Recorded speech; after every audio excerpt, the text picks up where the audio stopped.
Is that spell that you cast on your twin flame, is it gonna work? Is it gonna bring them into your life and they're gonna shower you with all this love and affection and attention, and they're going to, confess all of the love that they have for you? That spell, that's what that's gonna do. All right, so let's be real here. Okay, so if you're watching this video, then you probably do believe that spells will work, or you're considering a spell, or you're curious about a spell. Maybe you've tried to cast a spell on your twin flame. Let's get very clear on if this works and if this doesn't work. So by Google, this is the definition or the meaning of a spell. It says words uttered in a set formula with magical intent. The correct recitation, often accompanying gestures, is considered to unleash supernatural power. All right, so is this possible to set a spell on someone? Yes and no. Okay. So if you believe, because we are the creators of our reality, right? And the way that we create in our reality is by what we believe in. Let's just say that you firmly believe that yes, these spells work, and you're putting a spell on your twin flame, and they don't know that you're putting a spell on them.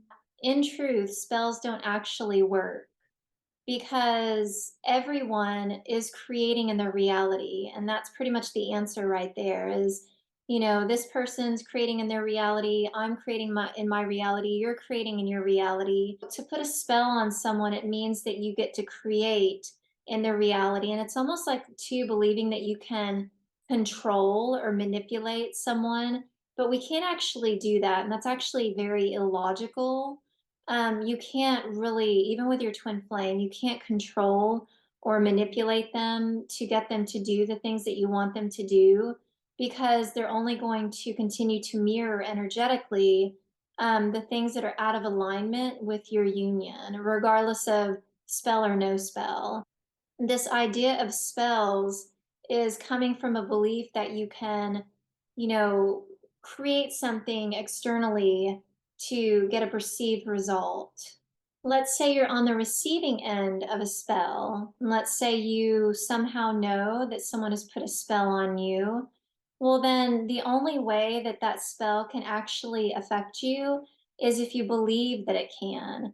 And because our beliefs are so powerful, and if you're putting all of your energy into believing that someone can really put a spell on you, then you can really actually manifest spiritual phenomenon, or things in your life from thinking that that spell is creating in your life.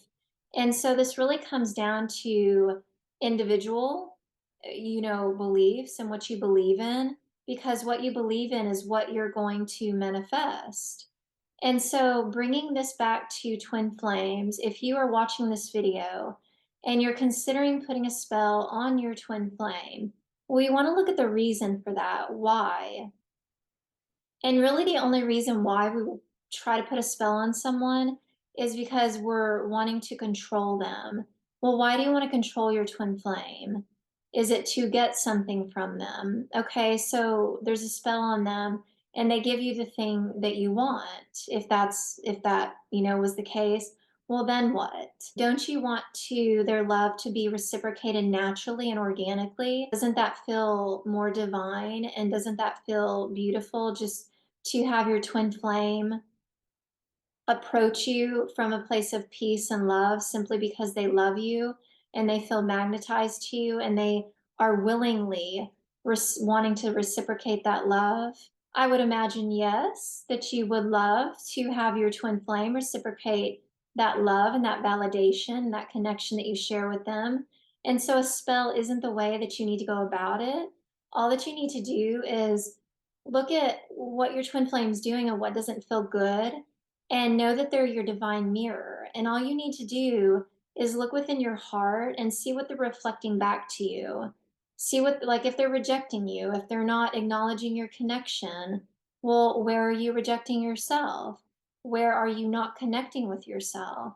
And as you look at this piece by piece and you love yourself, then you mend that connection. And then your twin flame can willingly, on their own accord, walk into your life and love you in the way that you want to be loved.